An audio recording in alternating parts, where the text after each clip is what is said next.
Very good morning all. I am Pinky Malik, lecture in economics. आज के इस लेक्चर में हम चैप्टर 4 क्लास 12 इकोनॉमिक्स का जो है मांग का सिद्धांत, उसके क्वेश्चन आंसर को करेंगे, जिसमें हम MCQ questions, filling the blanks और एसरेशन और रीजनिंग के क्वेश्चंस को करेंगे। तो जो पहला क्वेश्चन है, यदि एक्स वस्तु की कीमत में वृद्धि के कारण वाई वस्तु की मांग में वृद्धि हो जाती है तो इन वस्तुओं के बीच में किस प्रकार का संबंध होगा। ऑप्शन है स्थानापन्न वस्तुएं, पूरक वस्तुएं, सामान्य वस्तुएं या घटिया वस्तुएं। तो अगर एक्स वस्तु की कीमत में वृद्धि होती है जिसकी वजह से वाई वस्तु की मांग में वृद्धि होती है तो इसे हम स्थानापन्न वस्तुएं कहेंगे। क्योंकि जो स्थानापन्न वस्तुएं होती हैं, पहले हम देख लेते हैं स्थानापन्न वस्तुएं क्या है। स्थानापन्न वस्तुएं ऐसी वस्तुएं होती हैं जो एक वस्तु की जगह दूसरी वस्तु का प्रयोग किया जा सकता है, जैसे कि चाय और कॉफ़ी, और एग्जाम्पल में एक्स और वाई दिया है। तो अगर चाय की कीमत बढ़ेगी तो जो व्यक्ति चाय को पी रहे हैं उसका कंजप्शन छोड़कर वो कॉफ़ी को पीना पसंद करेंगे, जिसकी वजह से कॉफ़ी की मांग है वो बढ़ जाएगी। तो जब एक वस्तु की कीमत के बढ़ने से दूसरी वस्तु की मांग बढ़ती है तो उसे हम स्थानापन्न वस्तुएं कहते हैं। क्वेश्चन नंबर सेकंड, मांग वक्र का ढलान होता है धनात्मक, ऋणात्मक, ओ एक्स के समानांतर, ओ वाई के समानांतर। तो जो मांग वक्र का ढलान होता है, यानी कि जो डिमांड कर्व है, अगर हम ओ एक्स पर क्वांटिटी लेते हैं और ओ वाई पर प्राइस लेते हैं तो जो मांग वक्र का ढलान होता है वो ऋणात्मक होता है, नेगेटिव स्लोप का होता है। ये इसलिए होता है क्योंकि जैसे किसी वस्तु की कीमत बढ़ती है तो उसकी जो मांगी गई मात्रा है वो घट जाती है। प्राइस में और क्वांटिटी में नेगेटिव रिलेशनशिप होता है। ऐसे ही अगर प्राइस घट जाता है तो जो मात्रा है वो बढ़ जाती है। इसलिए कीमत के बढ़ने से जो क्वांटिटी है वो घट जाएगी और कीमत के कम होने से जो मात्रा है वो बढ़ जाएगी। इसलिए इनके दोनों के बीच में विपरीत संबंध है, यानी कि ऋणात्मक संबंध है। तो जो मांग वक्र का ढलान है वो भी ऋणात्मक होता है। तो जो आंसर होगा वो बी होगा। क्वेश्चन नंबर 1, किन वस्तुओं पर मांग का नियम लागू होता है। ग्रिफिन वस्तुएं, सामान्य वस्तुएं, स्थानापन्न वस्तुएं, प्रतिशत सूचक वस्तुएं।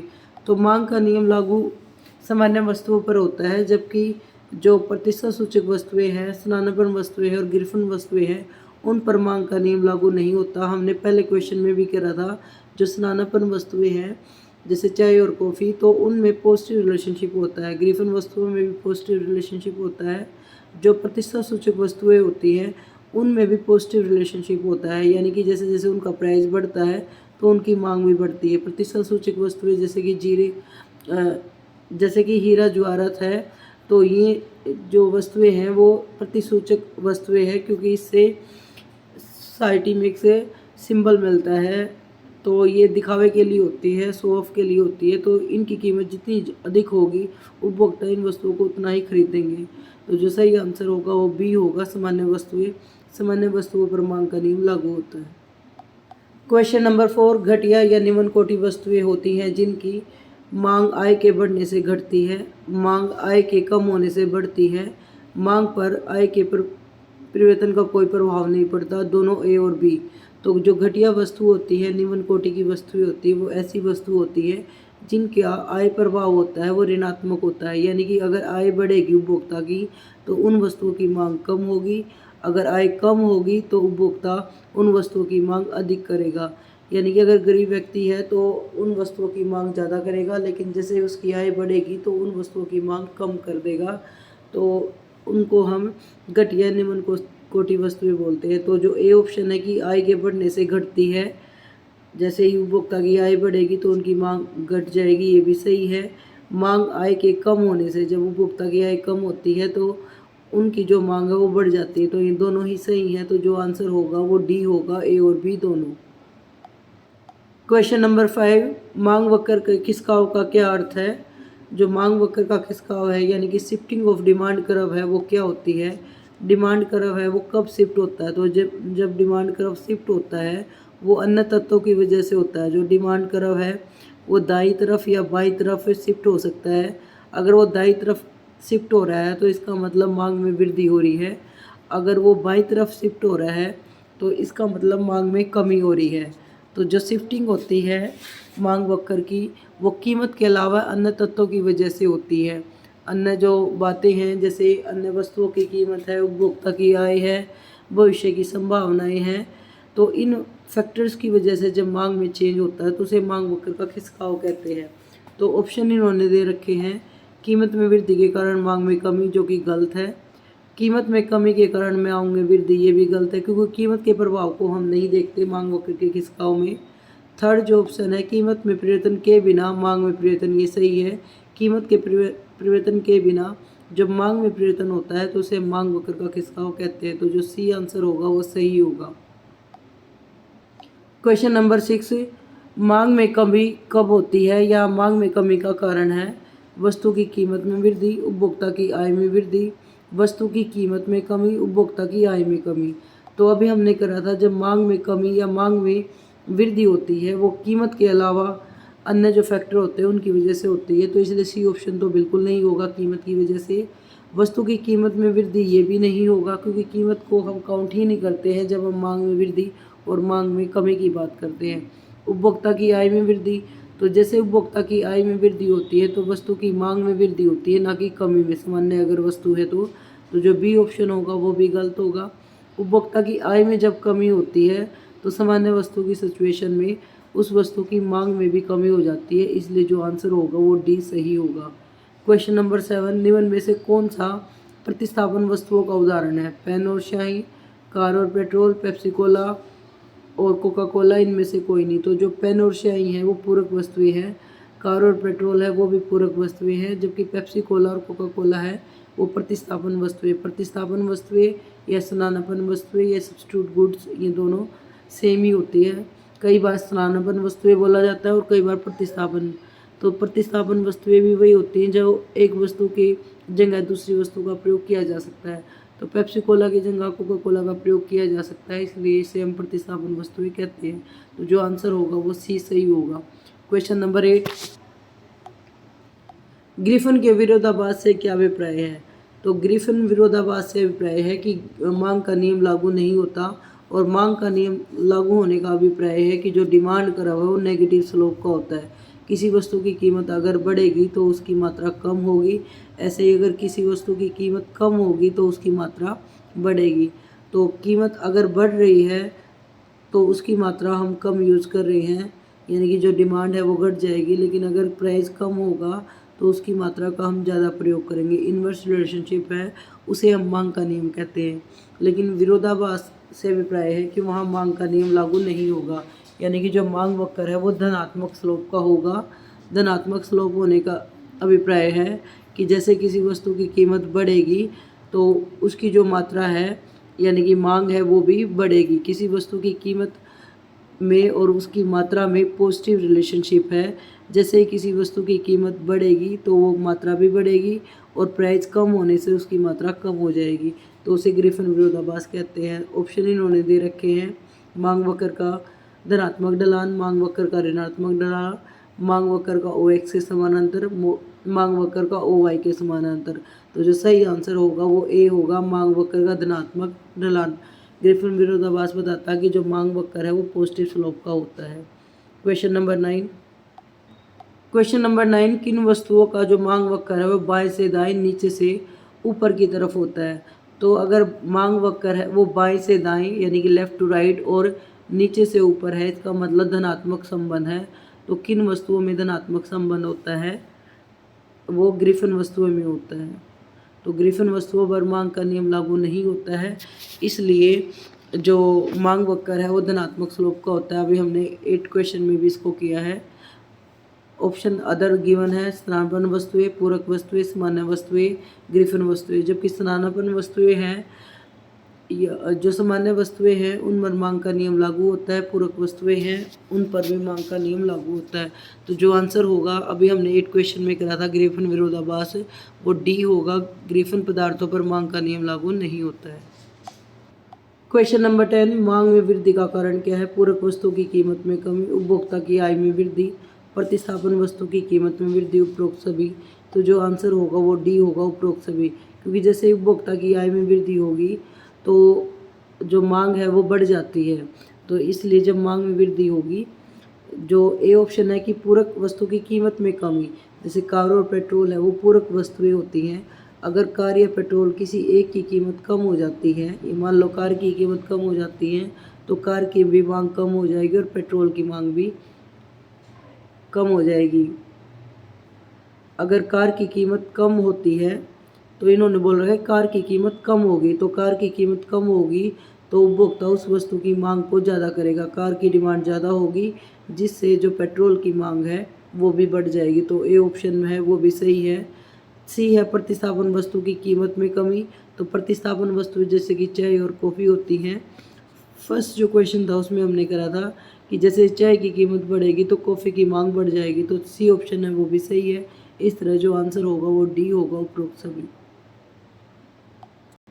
क्वेश्चन नंबर 11, निम्न में से कौन सा सही है? यदि सीमांत उपयोगिता ऋणात्मक हो जाए तो कुल उपयोगिता अधिकतम होकर घटनी शुरू हो जाती है।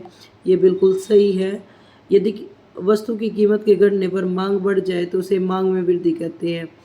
ये गलत है, क्योंकि अगर किसी वस्तु की कीमत में कमी होगी और मांग बढ़ जाएगी तो उसे मांग में वृद्धि नहीं बोलेंगे, मांग का विस्तार बोलेंगे। क्योंकि अगर कीमत की वजह से चेंज हो रहा है तो उसमें मांग का विस्तार या मांग का संकुचन होता है।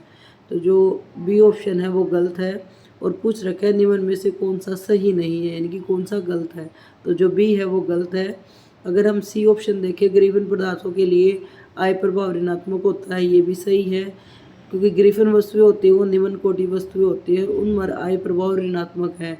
आय प्रभाव ऋणात्मक हमने अभी करा था कि जैसे उपभोक्ता की आय बढ़ती है तो निम्न कोटि वस्तुओं की जो मांग है वो घटना शुरू हो जाती है, इसलिए जो आय प्रभाव है यहाँ ऋणात्मक है। जो फोर्थ ऑप्शन है, जब उपभोक्ता को किसी वस्तु के उपभोग की आदत पड़ जाती है तो उसकी मांग कम लोचदार होती है। कम लोचदार के अभिप्राय है कि बेलोचदार है, और ये बिल्कुल सही है। जब किसी वस्तु की हमें आदत पड़ जाती है तो मांग कम लोचदार होती है। कम लोचदार होने का मतलब होता है कि मांग किसी वस्तु की कीमत ज़्यादा हो या कम हो, लेकिन उपभोक्ता उसकी मांग को कम नहीं करता है क्योंकि उसको उसकी आदत पड़ चुकी है। तो सही ऑप्शन, सभी जो ऑप्शन है वो सही है, लेकिन जो बी है वो गलत है, इसलिए जो आंसर होगा वो बी होगा। क्वेश्चन नंबर 12, निम्न में से कौन सा गलत है? इसमें भी हमें गलत बताना है। यदि सीमांत उपयोगिता धनात्मक हो तो कुल उपयोगिता बढ़ती है, ये बिल्कुल सही है। ग्रिफन पदार्थों पर कीमत प्रभाव है वो धनात्मक है, ये भी सही है। अभी हमने करा था कि जो ग्रिफन पदार्थ होते हैं उन पर कीमत प्रभाव ऋणात्मक ना होकर धनात्मक होता है, पॉजिटिव स्लोप के होते हैं। जो सी ऑप्शन है, यदि किसी वस्तु के उपभोग पर आय का कम प्रतिशत भाग खर्च किया जाए तो वस्तु की मांग बेलोचदार है, ये भी सही है। ये नेक्स्ट जो आपका चैप्टर है मांग की लोच, उसमें और ज़्यादा क्लियर तरीके से करेंगे। डी ऑप्शन है, यदि वस्तु की कीमत के बढ़ने से मांग घट जाए तो इसे मांग में कमी कहेंगे, ये गलत है। क्योंकि वस्तु की कीमत के बढ़ने या घटने से जो चेंज होता है वो मांग का विस्तार या मांग का संकुचन होता है। तो कीमत के बढ़ने से जब मांग घट जाती है तो उसे मांग का संकुचन कहते हैं, ना कि मांग में कमी। तो जो गलत है वो डी ऑप्शन है। क्वेश्चन नंबर 13, क्वेश्चन नंबर 13, कौन सा मांग में वृद्धि का कारण नहीं है? उपभोक्ता की आय में वृद्धि, पूरक वस्तु की कीमत में कमी, वस्तु की कीमत में कमी, इनमें से कोई नहीं। तो जो मांग में वृद्धि होती है वो अन्य तत्वों की वजह से होती है। तो उपभोक्ता की आय में वृद्धि होगी तो मांग में वृद्धि होगी, क्योंकि उपभोक्ता के पास अब ज़्यादा आय है, वो ज़्यादा वस्तुओं की मांग कर सकता है। पूरक वस्तु की कीमत में कमी होगी तब भी मांग में वृद्धि होगी। अभी हमने कार और पेट्रोल का एग्जाम्पल लिया था। तो जैसे अगर कार या पेट्रोल की कीमत में कमी होगी तो लोग कार की जो मांग है वो ज़्यादा करेंगे। ऑप्शन सी, वस्तु की कीमत में कमी, तो ये गलत है। वस्तु की कीमत की वजह से मांग में वृद्धि नहीं होती है, ये अन्य तत्वों की वजह से होती है। तो जो आंसर होगा वो सी सही होगा। क्वेश्चन नंबर 14, किन वस्तुओं का मांग वक्र बाएं से दाएं नीचे की ओर झुका होता है? यानी कि बाएं से दाएं नीचे की ओर, यानी कि नेगेटिव स्लोप का होता है। तो ऑप्शन दे रखे सामान्य वस्तुएं, प्रतिशत सूचक वस्तुएं, ग्रिफन पदार्थ, इनमें से कोई नहीं। तो जो सामान्य वस्तु होती हैं उनमें जो मांग वक्र है वो बाएं से दाएं नीचे की ओर होता है, यानी कि नेगेटिव स्लोप होता है। तो जो आंसर होगा वो ए सही होगा। क्वेश्चन नंबर 15, गर्मी के मौसम में आइसक्रीम का मांग वक्र शिफ्ट हो जाएगा। मांग वक्र जब शिफ्ट होता है, हमने पहले भी करा था, तो वो ये तो दाईं तरफ शिफ्ट होता है या बाईं तरफ? तो दाईं तरफ तब शिफ्ट होता है जब मांग में वृद्धि होती है, और बाईं तरफ तब शिफ्ट होता है जब मांग में कमी होती है। तो गर्मी के मौसम में जो आइसक्रीम की मांग है वो बढ़ जाती है, इसलिए जो डिमांड वक्र है वो दाईं तरफ शिफ्ट होगा। ऑप्शन दे रखे हैं दाईं और बाईं और, कोई प्रभाव नहीं, इनमें से कोई नहीं। तो जो सही आंसर होगा वो ए होगा, दाईं ओर, क्योंकि गर्मी के मौसम में जो आइसक्रीम की मांग है वो बढ़ जाती है। क्वेश्चन नंबर 16, जूते व जुराब की मांग कहलाती है स्नानापन, पूरक, इकाई, विलासियत। तो जूते और जुराब की जो मांग है वो एक साथ की जाती है, इसलिए इन्हें पूरक मांग कहते हैं। तो जो आंसर होगा वो बी होगा, पूरक। क्वेश्चन नंबर 17, ग्रिफिन पदार्थ होते हैं सामान्य, पूरक, घटिया, स्नानापन। तो हम कई बार पूछ चुके हैं, जो ग्रिफिन वस्तुएं होती हैं, ग्रिफिन पदार्थ होते हैं, वो निम्न कोटि की वस्तुएं होते हैं जिन्हें हम घटिया वस्तुएं भी बोलते हैं। तो जो आंसर होगा वो सी सही होगा। क्वेश्चन नंबर 18, निम्नलिखित में से कौन सी जोड़ी प्रतिस्थापन वस्तुओं का उदाहरण है? कार और पेट्रोल है वो पूरक वस्तुओं का एग्जाम्पल है। कॉफ़ी और दूध ये भी पूरक वस्तुओं का उदाहरण है, जबकि लिम्का और पेप्सी कोला है वो प्रतिस्थापन वस्तुएं हैं, क्योंकि एक की जगह दूसरी वस्तु का प्रयोग किया जा सकता है। तो जो आंसर होगा वो सी सही होगा। क्वेश्चन नंबर 19, कार और पेट्रोल की मांग कहलाती है। जो कार और पेट्रोल अभी हमने करा था उनको हम पूरक मांग कहते हैं। जो कि स्नानापन वस्तुएं हैं वो एक वस्तु की जगह दूसरी वस्तु का प्रयोग करते हैं, तो जैसे लिम्का और पेप्सी कोला है। तो जो आंसर होगा कि कार और पेट्रोल की मांग क्या है, तो वो पूरक होगा। Question number 20, last question, Griffin वस्तु की स्थिति में मांग वक्र का ढलान कैसा होता है? तो ग्रिफिन वस्तुएं निम्न कोटि की वस्तुएं होती हैं जिन पर मांग का नियम लागू नहीं होता है, इसलिए जो मांग वक्र का ढलान होता है वो धनात्मक होता है। तो जो ए होगा वो सही आंसर होगा। अब हम फिलिंग द ब्लैंक्स क्वेश्चंस को कर लेते हैं। यदि आम की कीमत बढ़ जाती है तो मांग डैश होगी। तो अगर आम की कीमत बढ़ जाने से मांग में परिवर्तन होता है तो उसे हम मांग में विस्तार या संकुचन कहते हैं। लेकिन कीमत में चेंज हो रहा है और वो पॉजिटिव हो रहा है, यानी कि किसी वस्तु की कीमत बढ़ रही है तो वस्तु की कीमत बढ़ेगी तो उसकी मांग कम होगी, और जब मांग कम होती है तो उसे मांग का संकुचन कहते हैं। जबकि जब मांग में कमी होती है वह अन्य तत्वों की वजह से होती है। तो जो सही आंसर होगा वो होगा संकुचन।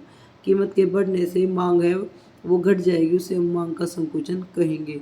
क्वेश्चन नंबर 2, यदि पेट्रोल की कीमत बढ़ जाती है तो कार की मांग क्या होगी? क्योंकि पेट्रोल और जो कार है वो पूरक वस्तुएं हैं, तो पेट्रोल की कीमत बढ़ जाएगी तो जो मांग कार की जो मांग है वो कम हो जाएगी। तो जो आंसर होगा वो होगा कम। क्वेश्चन नंबर 3, मांग तालिका तथा मांग वक्र सूचना देते हैं। तो जो मांग तालिका और मांग वक्र है वो समान सूचना देते हैं, क्योंकि मांग तालिका से ही हम मांग वक्र का निर्माण करते हैं। क्वेश्चन नंबर 4, घटती सीमांत उपयोगिता के नियम के कारण जो मांग वक्र है की ओर झुका होता है। तो घटती सीमांत उपयोगिता के नियम के कारण जो मांग वक्र है वो नीचे की ओर झुका होता है, ऊपर से नीचे की तरफ, क्योंकि ये नेगेटिव स्लोप का होता है। जो डिमांड कर्व है वो ऊपर से नीचे की ओर झुका होता है, नेगेटिव स्लोप का होता है, और ये तभी होता है क्योंकि इस पर मांग का नियम यानी कि घटती सीमांत उपयोगिता का नियम लागू होता है। क्वेश्चन नंबर 5, यदि एक परिवार में एक नए बच्चे का जन्म हुआ, परिणाम स्वरूप परिवार में दूध की अधिक मांग करने लगी, तो इसे मांग का क्या कहा जाएगा? तो नए बच्चे का जन्म हुआ है जो कीमत के अलावा अन्य फैक्टर है, तो जब कोई अन्य फैक्टर की बात होती है तो उसे हम मांग में वृद्धि कहेंगे। यानी कि किसी कीमत के चेंज न होने से, यानी कि कीमत में कोई भी चेंज नहीं हुआ है, समान कीमत पर जब अधिक मांग हो जाती है तो उसे हम मांग में वृद्धि कहेंगे। क्वेश्चन नंबर 6, यदि भविष्य में वस्तु की कीमत के कम होने की आशा हो तो वर्तमान में जो प्रचलित कीमत है उस पर मांग कम होगी। कम क्यों होगी? क्योंकि हमें ये पता है कि भविष्य में कीमत कम हो जाएगी, तो हम जो आज मांग करनी है ये सोचेंगे कि भविष्य में उस वस्तु की मांग को करें, क्योंकि जब वो सस्ती हो जाएगी। क्वेश्चन नंबर 7, यदि समान कीमत पर मांग बढ़ जाए तो मांग में डैश का उदाहरण होगा। तो समान कीमत पर मांग बढ़ जाती है, यानी कि कीमत की वजह से कोई चेंज नहीं होता मांग में, तो उस स्थिति में जो मांग में चेंज होता है उसे हम मांग में वृद्धि कहते हैं। क्वेश्चन नंबर 8, बाजार मांग वक्र व्यक्तिगत मांग वक्रों का डैश होता है, तो वो समस्तरीय जोड़ होता है। क्वेश्चन नंबर 9, पेप्सी और कोक डैश का उदाहरण है। तो पेप्सी और कोक है वो प्रतिस्थापन वस्तुओं का उदाहरण है। क्वेश्चन नंबर 10, निम्न कोटि वस्तुओं की स्थिति में आय प्रभाव ऋणात्मक होता है। बार बार ये क्वेश्चन रिपीट हो चुका है। अब असर्शन और रीजनिंग का क्वेश्चन देखते हैं। अभिकथन यानी कि ए, जब किसी वस्तु की कीमत में वृद्धि होती है तो उस वस्तु की प्रतिस्थापन वस्तु की मांग बढ़ जाती है या इसके विपरीत भी। ये बिल्कुल सही है। जैसे हमने फर्स्ट क्वेश्चन में ही करा था कि जो चाय की कीमत है अगर बढ़ जाती है तो जो उसकी प्रतिस्थापन गुण है यानी कि कॉफ़ी है तो जो उसकी मांग है वो बढ़ जाएगी, क्योंकि उपभोक्ता चाय की डिमांड कम कर देंगे और चाय की जगह कॉफ़ी का प्रयोग करना शुरू कर देंगे। इसका तर्क है जो प्रतिस्थापन वस्तुएं हैं वे वस्तुएं हैं जिनका एक दूसरे के स्थान पर प्रयोग किया जाता है। ये बिल्कुल सही है। जो आर है वो एक ही सही व्याख्या कर रहा है, इसलिए जो आंसर होगा वो ए सही होगा। अब क्वेश्चन नंबर सेकंड, किसी वस्तु की कीमत के कम होने पर उपभोक्ता की वास्तविक आय बढ़ जाती है। बिल्कुल सही है। जब भी किसी वस्तु की कीमत कम होती है तो उपभोक्ता के पास ज़्यादा क्रय शक्ति बढ़ जाती है, जिससे वो ज़्यादा वस्तुओं की मांग कर सकता है, यानी कि उसकी जो वास्तविक आय है वो बढ़ जाएगी। समान निरपेक्ष आय पर वस्तु की कम मात्रा खरीदी जा सकती है, यानी कि सेम जो आय है, आय में चेंज नहीं होता है, उस पर वस्तु की कम मात्रा खरीदी जा सकती है। तो क्वेश्चन सेकंड में जो ए ऑप्शन है यानी कि ए है वो सही है, लेकिन जो आर है वो गलत है। और जब ए सत्य होता है लेकिन आर असत्य होता है तो जो ऑप्शन होता है वो सी होता है। क्वेश्चन नंबर थर्ड, मांग वक्र, बाजार मांग वक्र व्यक्तिगत मांग वक्रों का समस्तर जोड़ है। ये अभी हमने किया था। मांग वक्र के ढलान का अनुमान के रूप में लगाया जाता है, तो ये सही क्लियर नहीं है, तो इसको हम सही नहीं मान सकते। तो जो आंसर ए है वो सही है, लेकिन जो आर है वो गलत है, यानी कि जो आंसर होगा वो सी सही होगा। क्वेश्चन नंबर फोर, पूरक वस्तुएं वे वस्तुएं हैं जिनका एक दूसरे के स्थान पर प्रयोग किया जाता है। ये गलत है, क्योंकि पूरक वस्तुएं हमने करा था कार और जो पेट्रोल है वो पूरक वस्तुएं हैं और इन दोनों का एक साथ प्रयोग किया जाता है, ना कि एक दूसरे के स्थान पर। तो जो आर है ए है वो गलत है। और प्रतिस्थापन वस्तुएं वे वस्तुएं हैं जो मिलकर एक दूसरे की मांग को पूरा करते हैं। ये भी गलत है। जो मिलकर एक दूसरे की मांग को पूरा करते हैं वो पूरक वस्तुएं हैं। जबकि अगर आप ध्यान से देखो ऑप्शन में इन्होंने बी दे रखा है, यानी कि दोनों ही सही हैं, लेकिन हकीकत में ये दोनों गलत है। ये मिस प्रिंट है। होना ऐसा चाहिए था कि ये जो प्रतिस्थापन वस्तुएं हैं उनकी जगह पूरक वस्तुएं होनी चाहिए थी। प्रतिस्थापन और जो पूरक वस्तुएं हैं वहाँ प्रतिस्थापन वस्तुएं होनी थी, तब ये दोनों ठीक होते। तो जो ये आंसर है यानी कि क्वेश्चन ही गलत है। क्वेश्चन नंबर 5, मांग वक्र के खिसकाव मांग वक्र के विस्तार और संकुचन को प्रकट करता है। ये रोंग है। अभी हमने करा था कि जो मांग वक्र यानी कि डिमांड कर्व में चेंज होता है वो अन्य तत्वों की वजह से होता है, ना कि कीमत की वजह से होता है। और वो मांग में वृद्धि या मांग में कमी दिखाता है, तो ना कि मांग का विस्तार व संकुचन। मांग वक्र पर संचलन उसी मांग वक्र पर ऊपर या नीचे की ओर संचलन को प्रकट करता है। ये सही है, यानी कि जो ए है वो गलत है, लेकिन जो आर है वो सही है। तो जो आंसर होना चाहिए वो डी होना चाहिए था। तो आगे हम एक एक नंबर के क्वेश्चंस को कर लेते हैं। मांग फलन किसे कहते हैं? मांग फलन किसी वस्तु के लिए मांग और उसके निर्धारित तत्वों के बीच में संबंध को प्रकट करता है, यानी कि जो डिमांड है वो किन किन फैक्टर पर डिपेंड करती है। जैसे वस्तु की कीमत है, अन्य वस्तुओं की कीमत है, उपभोक्ता की आय है, उपभोक्ता का टेस्ट है, एक्सपेक्टेशन है कि भविष्य में कीमत बढ़ेगी या कम होगी। ये जो निर्धारक तत्व है, या पॉपुलेशन है, गवर्नमेंट की पॉलिसी है, जनसंख्या, जो आय का वितरण है, ये सारी जो चीज़ें हैं वो मांग को निर्धारित करती है। तो मांग के निर्धारित तत्व और डिमांड में जो संबंध होता है उसे हम मांग फलन कहते हैं। क्वेश्चन नंबर सेकंड, मांग का क्या अर्थ है? मांग का अर्थ किसी वस्तु को खरीदने की इच्छा हो, उसे संतुष्ट करने के लिए पर्याप्त धन हो और धन को खर्च करने की तत्परता हो, तो उसे हम मांग कहते हैं। क्वेश्चन नंबर थर्ड, मांग अनुसूची यानी कि मांग तालिका किसे कहते हैं? किसी वस्तु की विभिन्न कीमतों पर मांग की जाने वाली विभिन्न मात्राओं को प्रकट करने वाली तालिका को मांग अनुसूची कहते हैं। क्वेश्चन नंबर 4, मांग वक्र क्या है?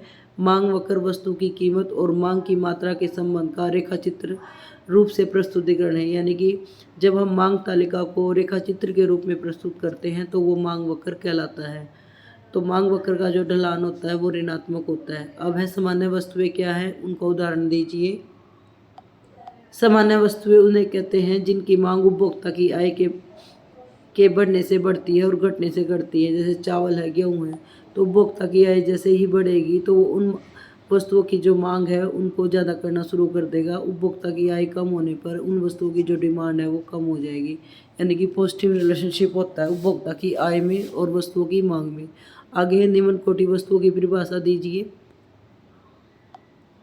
निम्न कोटि वस्तुएं या घटिया वस्तुएं, निम्न कोटि वस्तुएं जिन या पदार्थ उन वस्तुओं को कहते हैं जिनकी मांग आय उपभोक्ता की आय बढ़ने पर घट जाती है और आय के घटने से बढ़ती है। यानी कि जैसे ही उपभोक्ता की जो इनकम है वो बढ़ेगी उनकी मांग कम हो जाएगी, लेकिन उपभोक्ता की आय अगर कम है तो उनकी मांग बढ़ेगी। इनवर्स रिलेशनशिप होता है, ऋणात्मक संबंध होता है, तो उन्हें हम निम्न कोटि की वस्तुएं कहते हैं। हमें ये याद रखना चाहिए सामान्य वस्तुओं में आय प्रभाव धनात्मक होता है, लेकिन निम्न कोटि वस्तुओं में जो आय प्रभाव है वो ऋणात्मक होता है। अगर हम कीमत प्रभाव की बात करें तो सामान्य वस्तुओं में जो कीमत प्रभाव होगा वो ऋणात्मक होगा। आगे बात कर लेते हैं ग्रिफिन पदार्थ क्या है, ग्रिफिन वस्तुएं क्या होती है, उदाहरण दीजिए। ग्रिफिन वस्तुएं वे वस्तुएं हैं जिनकी कीमत कम होने पर मांग कम हो जाती है और कीमत के बढ़ने पर मांग बढ़ती है। यानी कि जो कीमत प्रभाव है वो धनात्मक होता है और जो आय प्रभाव है ऋणात्मक है, क्योंकि जो ग्रिफिन वस्तुएं होती हैं वो निम्न कोटि की वस्तुएं होती हैं। तो हीरे जवाहरात इसका एग्जाम्पल है। क्वेश्चन नंबर 8, ग्रिफिन वस्तुओं का मांग वक्र का ढलान कैसा होता है। अभी हमने करा था जो मांग वक्र का ढलान होता है वो धनात्मक होता है, यानी कि मांग का नियम इन वस्तुओं पर लागू नहीं होता। क्वेश्चन नंबर 9, स्थानापन्न वस्तुएं क्या होती है, उदाहरण दीजिए। स्थानापन्न वस्तुएं वे वस्तुएं होती हैं जो एक दूसरे के लिए प्रयोग की जा सकती है, जैसे कि पेप्सी कोला है और कोका कोला है, या चाय और कॉफ़ी है। क्वेश्चन नंबर 10, पूरक वस्तुएं क्या होती है, उदाहरण दीजिए। पूरक वस्तुएं वे वस्तुएं होती हैं जो मिलकर किसी वस्तु की मांग को पूरा करती है, जैसे कि पेन और स्याही या कार और पेट्रोल है, वो पूरक वस्तुएं हैं क्योंकि एक साथ इनकी मांग की जाती है। क्वेश्चन नंबर 11, पूरक या संयुक्त मांग किसे कहते हैं। जब किसी आवश्यकता की संतुष्टि के लिए दो से अधिक वस्तुओं के एक साथ मांग की जाती है तो उसे हम संयुक्त या पूरक मांग कहते हैं, क्योंकि कार और पेट्रोल की मांग एक साथ की जाती है। जैसे जैसे कार की डिमांड बढ़ेगी तो पेट्रोल या डीजल की मांग भी बढ़ेगी। क्वेश्चन नंबर 12, मांग का नियम क्या है, मांग वक्र का ढलान कैसा होता है। तो मांग का नियम हमें बताता है कि अन्य बातें समान रहने पर किसी वस्तु की कीमत अगर कम हो जाती है तो उसकी मांग बढ़ जाती है और कीमत में वृद्धि होती है तो मांग घट जाती है। यानी कि जो रिलेशनशिप है प्राइस में और क्वांटिटी में वो नेगेटिव होता है। अगर प्राइस बढ़ता है तो मांग कम हो जाती है, प्राइस घट जाता है तो मांग बढ़ जाती है। तो इसलिए जो मांग वक्र होता है, डिमांड कर्व होता है, वो नेगेटिव स्लोप का होता है, यानी कि बाएं से दाएं ऊपर से नीचे की तरफ होता है। ओ एक्स पर हम क्वांटिटी को मेजर करते हैं और वाई पर प्राइस को। तो मांग वक्र का ढलान बाएं से दाएं नीचे की ओर होता है, जो कीमत और मांग की मात्रा में विपरीत संबंध को दर्शाता है। क्वेश्चन नंबर 13, मांग वक्र के दाईं ओर खिसकने के कोई 3 कारण बताइए। जो डिमांड कर्व है वो दाईं ओर तब शिफ्ट होता है जब किसी वस्तु की डिमांड में वृद्धि होती है, और डिमांड में वृद्धि तब होती है जब उपभोक्ता की आय में वृद्धि होती है या प्रतिस्थापन वस्तुओं की कीमत में वृद्धि होती है, पूरक वस्तुओं की कीमत में कमी होती है। अब बाजार मांग क्या है। बाजार मांग सभी क्रेताओं ने जो किसी वस्तु की मांग करी है उनके जोड़ को बाजार मांग कहते हैं। बाजार में किसी वस्तु के सभी क्रेताओं की मांग के जोड़ को बाजार मांग कहते हैं। अन्य शब्दों में बाजार की मांग की परिभाषा किसी वस्तु की उन मात्राओं के रूप में दी जाती है जो उस वस्तु के सभी उपभोक्ता किसी निश्चित समय पर संभवित जो संभव कीमत है उन पर खरीदते हैं। क्वेश्चन नंबर 15, एक निश्चित कीमत पर उपभोक्ता वस्तु का क्रय कब कम हो जाता है। यानी कि कीमत सेम रहती है लेकिन जो उपभोक्ता है वो किसी वस्तु की कम मांग कब करता है। तो ऐसा तब होता है जब उपभोक्ता की आय घट जाती है या भविष्य में उस वस्तु की जो कीमत है वो कम होने की आशा है, या उपभोक्ता की जो रुचि है, टेस्ट है, वो बदल जाता है, अब उस वस्तु को पसंद नहीं करता है। क्वेश्चन नंबर 16, चाय की कीमत में वृद्धि का चीनी की मांग पर क्या प्रभाव होगा। क्योंकि चाय बनाने के लिए हम चीनी का इस्तेमाल करते हैं, तो जैसे ही चाय की कीमत में वृद्धि होगी तो लोग चाय को कम पसंद करेंगे, यानी कि चाय का उपभोग कम करेंगे, जिससे चीनी की जो मांग है वो कम हो जाएगी। तो चाय की कीमत के बढ़ने से चीनी की जो मांग है वो कम हो जाएगी। तो इस एग्जाम्पल में जो चाय और चीनी है वो पूरक वस्तुओं की तरह यूज होती हैं, जैसे कार और पेट्रोल। जब केवल वस्तु की कीमत के बढ़ने से उसकी मांग कम हो जाती है तो मांग में इस परिवर्तन को क्या कहते हैं। मतलब कीमत के ही चेंज देखते हैं, अन्य चीज़ों के बारे में हम नहीं बात करते, तो इसे हम मांग का संकुचन कहते हैं। आगे है मांग वक्र का संचलन क्या अभिप्राय है। मांग वक्र पर संचलन इससे प्राय है कीमत में होने वाले परिवर्तन के फलस्वरूप मांग में होने वाले परिवर्तन का मांग वक्र का विभिन्न बिंदुओं द्वारा प्रकट करना। जब मांग में संचलन होता है तो जो डिमांड कर्व है वो शिफ्ट नहीं होता, बल्कि एक जगह से दूसरी जगह पर चेंज हो जाता है। जैसे कीमत अगर इतनी है तो वो क्वांटिटी क्यू को प्रेफर कर रहा है, लेकिन अगर कीमत बढ़ जाती है, पी से P1 हो जाती है, तो जो पॉइंट है इक्विलिब्रियम का वो शिफ्ट हो जाता है। तो इस पॉइंट पर इतनी क्वांटिटी Q1 क्वांटिटी है वो घट जाती है, इस पर मांग कर रहे हैं। तो जो मांग है इस पॉइंट से इस पॉइंट की तरफ यानी कि राइट से लेफ़्ट की तरफ मूव हो जाती है। ऐसे ही अगर कीमत कम होगी तो जो डिमांड है, डिमांड कर्व सेम रहेगा, लेकिन जो बिंदु का मोमेंट है वो चेंज हो जाएगा। अब यहाँ से वो राइट की तरफ मूव होगा। इस तरह अगर हम पॉइंट नाम देंगे इसको A, इसको B या C, तो पहले जब कमी होती है मांग में तो वो लेफ़्ट की तरफ मूव करता है, A से B की तरफ मूव कर जाएगा, लेकिन जैसे ही वृद्धि होगी तो A से C की तरफ मूव कर जाएगा। तो इसे मांग वक्र का संचलन कहते हैं कि जैसे ही कीमत में चेंज होगा तो डिमांड में भी चेंज होगा और वो अलग अलग बिंदुओं से शो होता है। क्वेश्चन नंबर 19, मांग के विस्तार से क्या अभिप्राय है। तो कीमत के घटने से जब मांग बढ़ जाती है तो उसे मांग का विस्तार कहते हैं। मांग के संकुचन से क्या अभिप्राय है। कीमत के बढ़ने से जब मांग घट जाती है तो उसे मांग का संकुचन कहते हैं। मांग का खिसकाव से क्या अभिप्राय है, यानी कि शिफ्टिंग ऑफ डिमांड कर्व क्या है। इससे अभिप्राय है कि कीमत के अलावा अन्य तत्वों में जो चेंज होता है उन परिवर्तनों के कारण मांग वक्र का ऊपर या नीचे की ओर जाना। कई बार करवा चुकी हूँ आपको कि जो डिमांड कर्व है या तो ऊपर की तरफ शिफ्ट हो जाता है या नीचे की तरफ। नीचे की तरफ शिफ्ट होने से अभिप्राय है कि जो मांग है वो कम हो रही है, और ऊपर की तरफ शिफ्ट हो रहा है दाईं तरफ, तो मांग में वृद्धि हो रही है। आगे क्वेश्चन नंबर 22 दोबारा रिपीट हुआ है। मांग का नियम पहले पूछा गया था, अब मांग के नियम के अपवाद। मांग के नियम के अपवाद से प्राय है कि जहां मांग का नियम लागू नहीं होता तो प्रदर्शन वाली जितनी भी उपभोग की वस्तुएं जैसे हीरे जवाहरात है वो जितनी महंगी होंगी उनकी मांग उतनी ही ज़्यादा होगी। इन वस्तुओं को हम प्रतिष्ठा सूचक वस्तुएं बोलते हैं। इस अवस्था में ऊंची कीमत का अर्थ है अधिक उपभोग। इन वस्तुओं का उपभोक्ता अपनी प्रतिष्ठा को बढ़ाने के लिए करते हैं। ऊंची कीमत के बावजूद लोग इन वस्तुओं की अधिक मांग करते हैं। सेकंड है ग्रिफन वस्तुएं। इन वस्तुओं की कीमत के घटने से उनकी मांग घट जाती है और ये घटिया वस्तु होती है। कीमत के घटने से लोग इन्हें और भी घटिया मानने लग जाते हैं, इसलिए इनकी मांग है वो कम हो जाती है। क्वेश्चन नंबर 23, मांग को प्रभावित करने वाले कोई तत्व। तो आप कोई भी एग्जाम्पल ले सकते हो। वस्तु की कीमत है, अन्य वस्तुओं की कीमत है, उपभोक्ता की आय है, उपभोक्ता का टेस्ट है, भविष्य में कीमतों में जो बदलाव होता है उसकी संभावना को दर्शा सकते हो, जनसंख्या को बता सकते हो, सरकार की नीति को बता सकते हो, या आय के वितरण के बारे में कह सकते हो। क्वेश्चन नंबर 24, वस्तुओं से क्या अभिप्राय है, उदाहरण दीजिए। वस्तु से अभिप्राय उन सभी पदार्थ या भौतिक वस्तुओं से है जिनमें कुछ गुण होता है जिससे मानवीय आवश्यकता को संतुष्टि मिलती है। अर्थशास्त्र में वस्तु से अभिप्राय उन सभी भौतिक पदार्थों से है जिसके द्वारा मानवीय आवश्यकता की संतुष्टि होती है। जैसे सेब, कॉपी, कमीज, गेहूँ, कुछ भी है जो आपकी आवश्यकता को पूरा करता है उसे हम वस्तु कहते हैं। क्वेश्चन नंबर 25, लास्ट क्वेश्चन, सामूहिक आवश्यकताएं क्या होती है। सामूहिक आवश्यकता यानी कि एक साथ जो होती है, जो समूह के रूप में जो आवश्यकताएं पूरी होती है उसे हम सामूहिक आवश्यकताएं कहते हैं।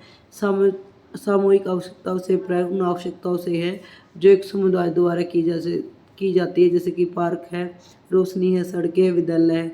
इनका प्रयोग सबके लिए किया जाता है। जैसे विद्यालय में सभी बच्चों को पढ़ने का अधिकार है, सड़कें हैं वो सभी के लिए है, पार्क है उसका प्रयोग सभी कर सकते हैं। यानी कोई भी ऐसी वस्तु जो समुदाय के लिए बनी है, किसी एक व्यक्ति विशेष के लिए नहीं है, जिस वस्तु पर सभी व्यक्तियों का समान अधिकार है उसे हम सामूहिक आवश्यकता वाली वस्तुएं कहते हैं।